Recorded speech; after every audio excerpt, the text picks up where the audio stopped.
হাতের গঠন প্রকৃতিতেই সমস্ত বিষয়গুলো বোঝা যায়।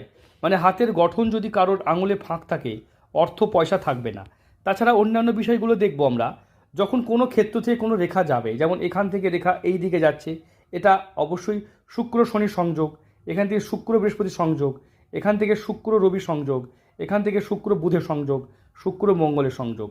তাই এরকম থেকে চন্দ্র শুক্র সংযোগ, চন্দ্র বৃহস্পতি সংযোগ, এভাবে একাধিক স্থানে সংযোগ যায়। আপনাদের হাতে লক্ষ্য করে দেখবেন যাচ্ছে। শুভ গ্রহের সঙ্গে যখন শুভ গ্রহের সংযোগ হয়, তখন কিন্তু এটা ভীষণ ভালো গুণকে নির্দেশ করে। কিন্তু শুভ গ্রহ অশুভ গ্রহের সঙ্গে যখন সংযোগ করে, তখন কিন্তু এটা কিন্তু খুব খারাপ একটা ফল দেয়।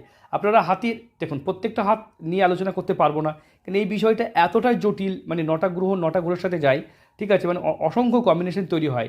তাহলে কার হাতে কেমন আছে, যারা নিজের হাত বিচার করতে চাইছেন, সেখানে তার নাম্বারে যোগাযোগ করবেন। তবে একটা যে বেসিক জিনিস বুঝে রাখুন, আমাদের চন্দ্র, শুক্র এবং বৃহস্পতি এবং আমরা বুধ, এগুলো শুভ গ্রহ।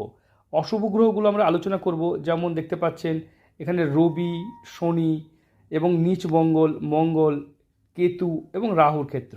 তাই এই যে কালোগুলোর সাথে সাদাগুলো সংযোগ যখন হবে, তখন কিন্তু ভালো ফলদায়ক হবে না।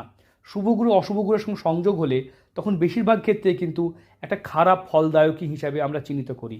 তাই এরকমভাবে যাদের বৃহস্পতি শনির মধ্যে লক্ষ্য করা যায় সংযোগ করে দিচ্ছে, তখন কিন্তু একটা ডিস্টারবেন্স লক্ষ্য করা যায়।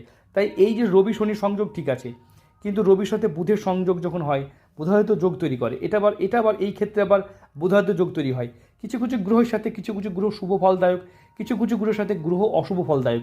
এই কুণ্ডলী যারা বিচার জানেন তারা জানেন যে কার সাথে কার শুভ, কার সাথে কার অশুভ। যেমন চন্দ্রর সাথে বৃহস্পতির কানেকশন খুব ভালো বলে চিহ্নিত করা হয়।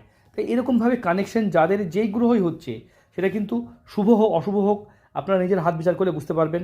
আর যারা নিজের হাত আমাকে দিয়ে বিশ্লেষণ করতে চাইছেন, স্ক্রিনে যে নাম্বার দেখতে পাচ্ছেন, এই নাম্বারে যোগাযোগ করবেন।